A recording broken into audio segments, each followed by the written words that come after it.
Coffee time. What are you doing? She tried to attack my feet earlier. She had a moment of feistiness. She thinks she's tough. She's not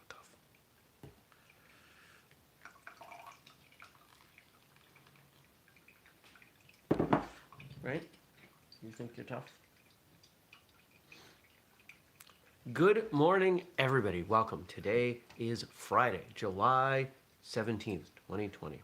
My name is Jeremy, and my coffee is still dripping. I've got a different mug that I'm going to show you. If you follow me on Instagram personally, you might have seen the mug last night. Someone I went to high school with draws tikis. He's become, I don't know, obsessed is the wrong word. That sounds derogatory. He's become fascinated, interested with tikis. You know, Southeastern Polynesian statues, kind of the equivalent of Native American totems. And I think he drew one a day for a year, and then he was going to make a book, or he made a book or something. And he turned them into a mug, and he launched a Kickstarter. And I said, you know, this is somebody I know. I know what it's like to not be supported by friends and people around you when you're trying to do something. So I'm gonna buy one, and I spent $40 on this mug that he designed and had made, and it came out really good. And I'm really excited for it. I drank out of it last night, and my coffee never finishes dripping. I will drink coffee out of it. I just wanted to do it one time and show it to all of you. What's fun is that, I think I've mentioned before, if the show is bigger, this would probably be how we monetize it. We would have a different mug every day. Somebody would send in a mug. All right, I think we're gonna have to call it there.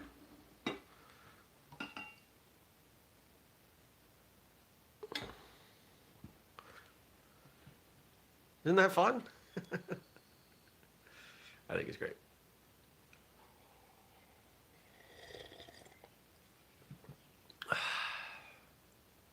I mean, it's weird to drink out of something with so much texture, but hey, why not? Who doesn't want to celebrate a Friday morning drinking coffee out of this guy? My understanding is he'll make more.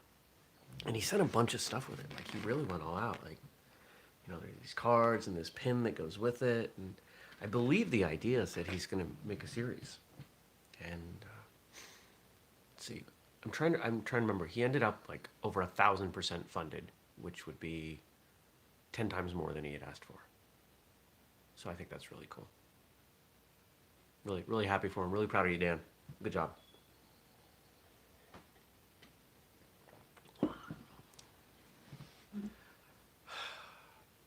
Well, it's Friday, and I'm excited for it to be Friday. I had a good Thursday. Was it a great Thursday? It was a pretty darn good Thursday. I don't think I'd go so far as to say great. I stuck around. I didn't interact with anyone because I was concerned that maybe I was sick. I'm feeling, if I hadn't felt a little off yesterday, I wouldn't even notice how I feel today. I'm at like 98%. I feel good. And depending on how that goes, I may or may not choose to leave the house today. Yesterday, did a bunch of work, client stuff, and finished the day with a long walk. Did a 4-mile walk. Felt great. And I'm glad I did it yesterday because it is rainy. It was pouring rain when I woke up this morning. Absolutely pouring rain. And I'm sure the plants are happy about it.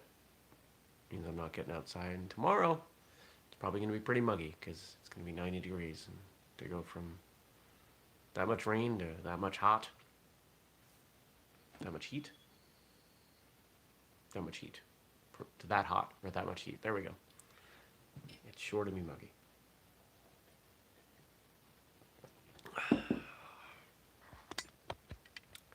So what's going on today? Got to build a website for somebody. At least the start of it. And got some other client stuff. I got a couple calls later today. Talking with Gabe later today about Whistlekick Live number 10, the one we did last week. Yeah. Yeah. Last Tuesday, we got a debrief, talk about how it went, what we're going to do differently next time. I thought it went awesome. And you'll see that in your podcast feed, audio-wise, I think next Thursday. Things are going all right. Anything else? No, there's not a lot to say. Looking forward to getting out in the yard this weekend. And just working on the land. All right. Let's see what you all wrote in. Remember, if you got something you want me to talk about or say, respond to, whatever, drop it in the comment section. Excuse me.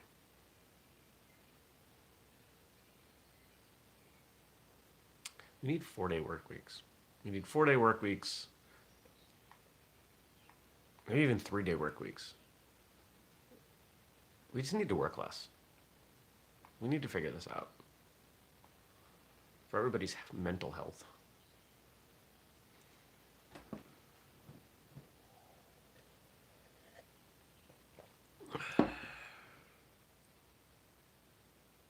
Or at least for mine. All right, what do we got? We got comments from Frank. We got jokes from Frank. We got somebody responding with the comment first, which is kind of old internet stuff. Let's start with Frank's jokes. The jokes for Funday Friday. Why did the bee go to the doctor? Because she had hives. How much fun is doing your laundry? Loads.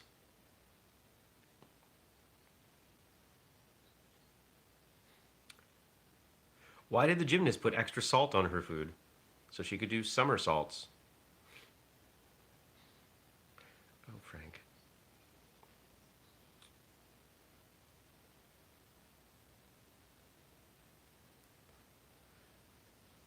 So Gabe's backing me up. On Wednesday's episode, I brought up God helps those who help themselves, and my speculation that came out of the Bible somewhere. And I had a feeling Gabe would have my back as to whether or not that was true.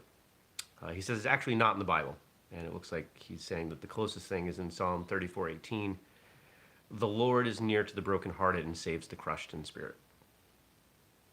Okay. I wonder where that comes from then. I could look it up.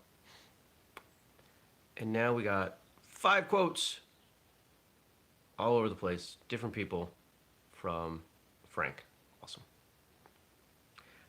When weak or injured, always continue training, as you should always be able to adapt in any condition. Masaaki Hatsumi. That's an important subject to discuss. So when weak or injured, we know people who, I'm sure you all know people, who will take any excuse not to work out or train. And then you know people who will ignore their injuries and continue to train. I think the right approach is in between. Let's imagine that let's say you're riding your bike and you fall over and you break your arm. You should not ignore your broken arm and go train. You should have your broken arm dealt with.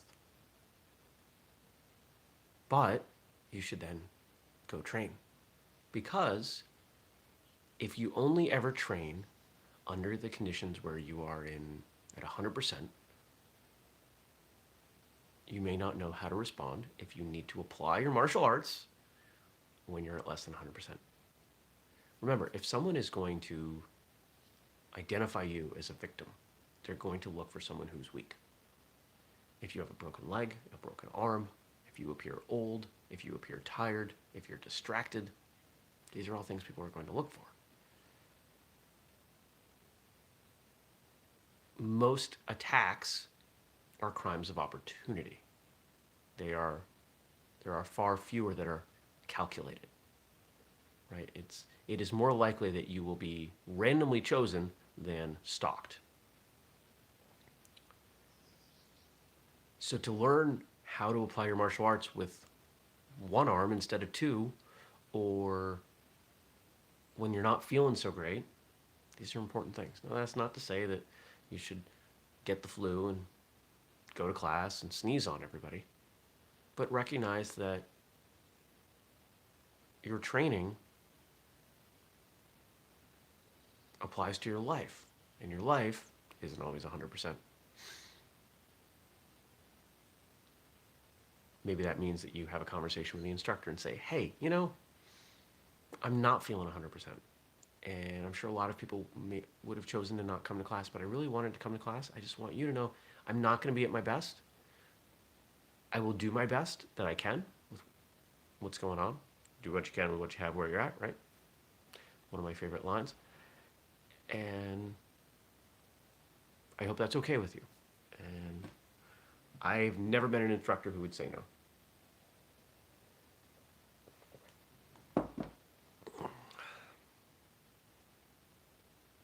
The first priority to the ninja is to win without fighting. Masaaki Hatsumi. To win without fighting.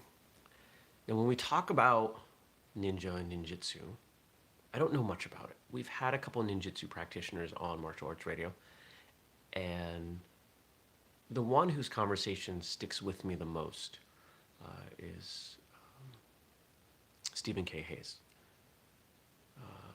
What's his title? I forget his title, and I apologize for that. He talked a lot about distraction. That was the word that he used a lot. And I think this is what makes ninjutsu different from other martial arts, is the focus on distraction. So if you can, what's the definition of winning a fight? To me, winning a fight is your opponent not beating you up. So there are a lot of different outcomes there. It could be that I beat my opponent up. It could be that they run away. It could be I run away. It could be that they choose to withdraw. Right? A lot of different outcomes there that I would define as winning a fight.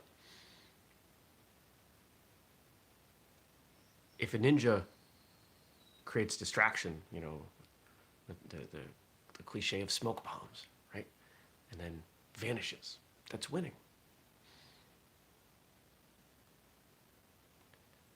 So if you're trying to win a fight, win without fighting, I think that is a wonderful approach.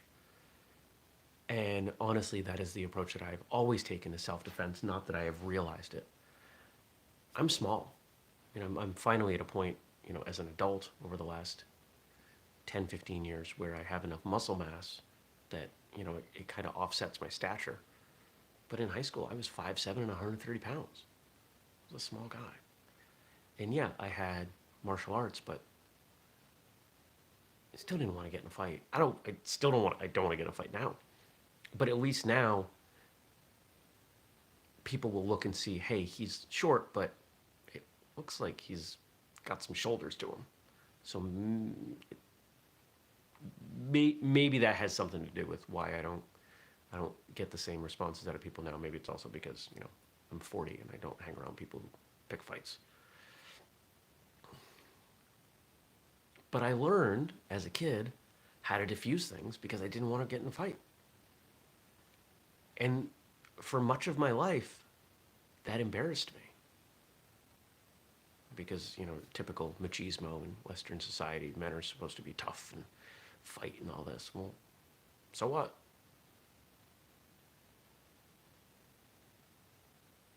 Now, I'm proud of it. I'm proud that I don't fight. I'm proud that I've never been in what I would call a real fight. I've always found a way to get out of it. I've always found a way to diffuse a situation. And while I wouldn't call what I've done ninjutsu, it sounds like it lines up pretty well with that principle.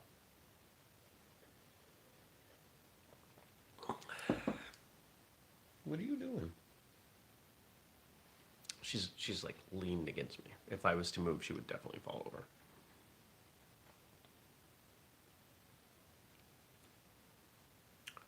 Beware of the anger of the mouth. Master your words. Let them serve truth. Gautama Buddha.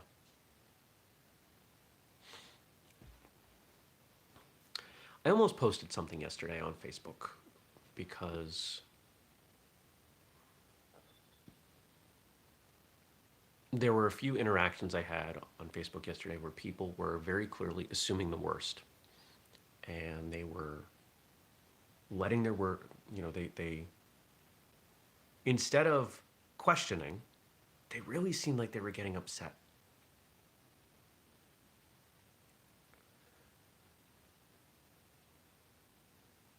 And so the Facebook message I wrote out but deleted and did not post was about not assuming the worst of people. I think a great deal of the negativity, the hate, the anger that happens, not just on social media, but in life in general, comes from people assuming the worst.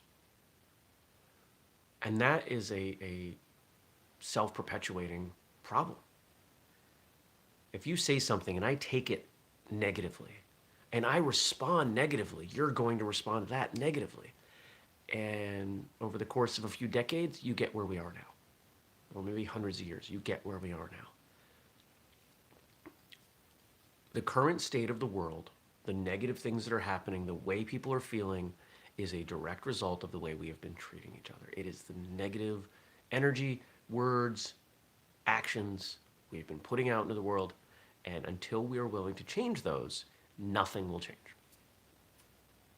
You do what you've always done, you get what you've always got. So how do we change that? We start to assume the best. If someone says something to me, and I'm not suggesting this is easy. If someone says something to me, and I can take it in multiple ways, and I don't have the opportunity to find out what they mean, I assume the best. I assume people have the best of intentions. I assume people mean well. I assume people are trying to do the right thing. Because guess what? They are. It's not all about you. The world is not involved in these conspiracies to make you feel bad. How much time out of your day do you spend thinking about other people and making them feel bad and sad and treating them negatively? For the vast majority of us, it's very, very little. So why would other people be doing that? They're not. But because we are the center of our own universes, we tend to relate to everything from that perspective. But it's time to let go of that. We have to assume that people are not taking these actions directed at you. They are strictly about themselves. So if you assume the best, things start to get better. And by the way, I am spending more time on Twitter now because, bizarrely enough, Twitter has become the least negative social media platform I am part of. I have no idea how that happened. I didn't leave, but I stayed away from Twitter for the exact opposite reason. Twitter was full of hate and negativity, and now Facebook's the worst one. So I'm on Facebook trying to bring some light in, post some positive things, some funny things, some thoughtful things. Instagram tends to be pictures of animals and food. Twitter, which my handle is J Lesniak. Of course, we have the whistlekick Twitter account, @whistlekick. But my personal Twitter, it's I don't know, it's a lot of commenting and responding to other people's things. And what else? My personal YouTube is videos of why my car is stupid.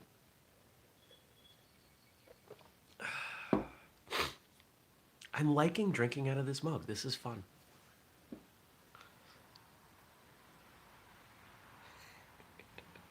It's happy. It's a very cheery tiki. I promise you there's no alcohol in that drink. Here's a quote you've probably heard before. There's no losing in Jiu-Jitsu. You either win or you learn. Carlos Gracie Jr. I think, let's see. If I remember correctly, Carlos Gracie Jr. is the instructor of Um, there's a Brazilian Jiu-Jitsu school in the Burlington area here. The gentleman is from Brazil, and how old is he now? 50s, late 50s? And every few years he'll kind of come out of retirement and compete, and goes to these world invitational tournaments and things, and just cleans up. He's really good. I'm pretty sure Carlos Gracie Jr. is his instructor, and not in the way that a lot of people will claim famous and high-ranking martial artists as their instructor, but actually is his instructor. He's a good guy. He's been on the show. Shoot, what's his name? I'm having a morning moment.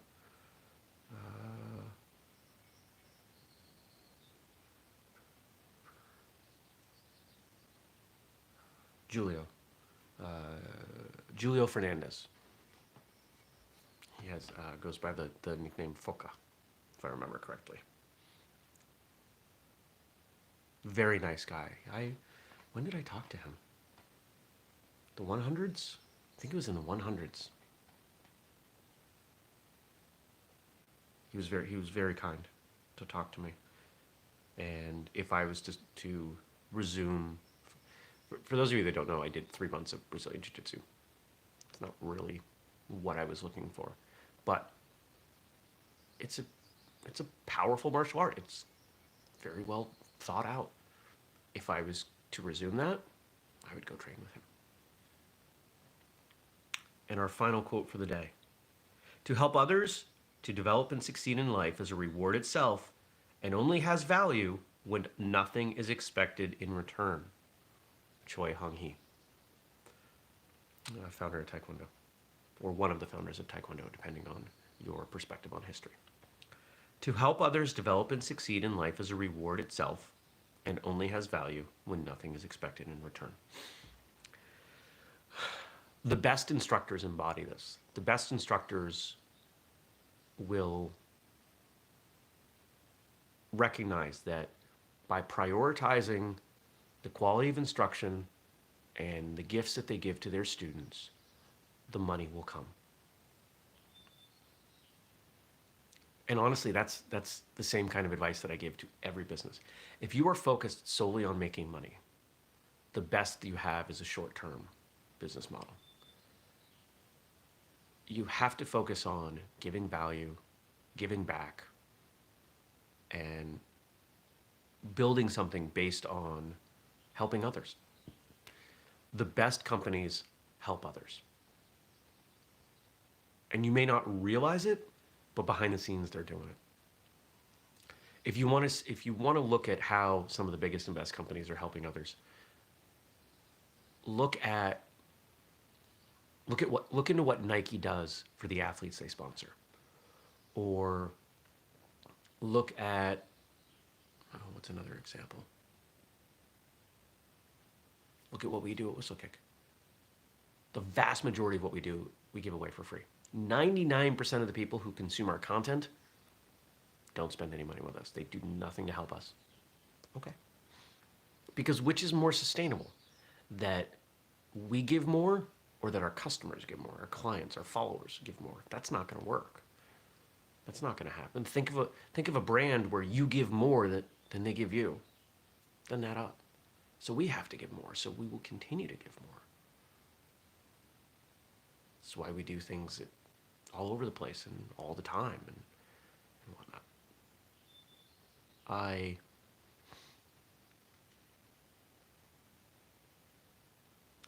think it's a very pure business model. You know, our Patreon, for example, continues to grow. It's grown a little bit every month. We had somebody sign up at the $2 a month model, and I exchanged some emails with them because everybody who signs up gets an email from me because I want to know why.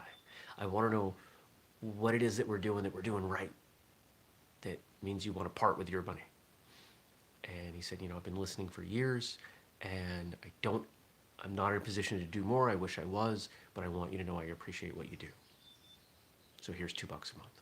Awesome. Thank you. The sentiment means more than the money. honestly. I would rather have somebody who is, it means more to me when someone who isn't doing real well finds $2 a month to contribute than somebody who maybe is doing great, spending 5 or 10. Because I know that that person with that $2 really, really values what we're doing. It's powerful. And I try to be one of the first people to give that sentiment back.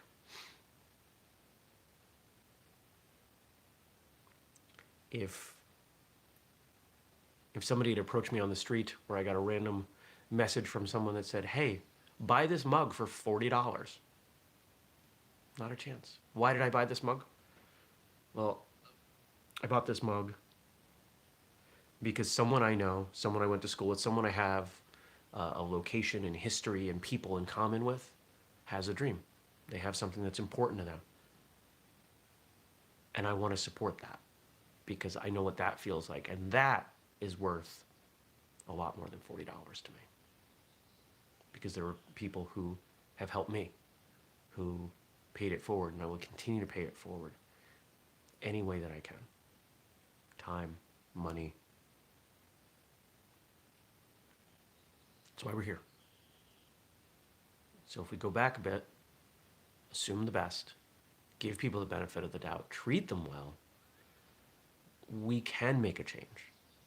Take a look at your actions. What are you putting out into the world? Are you putting out good? Or are you putting out bad?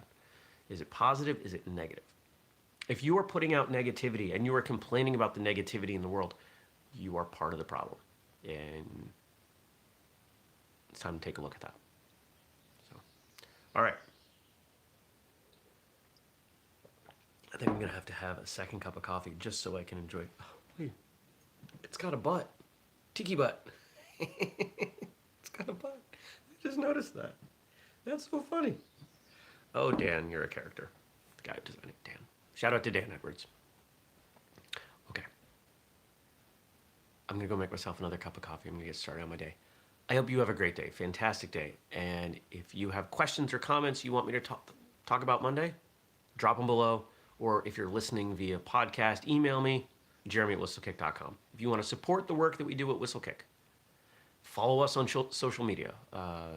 Contribute to the Patreon, patreon.com/whistlekick. Make a purchase at whistlekick.com. Use the code FIRSTCUP15 to save 15%.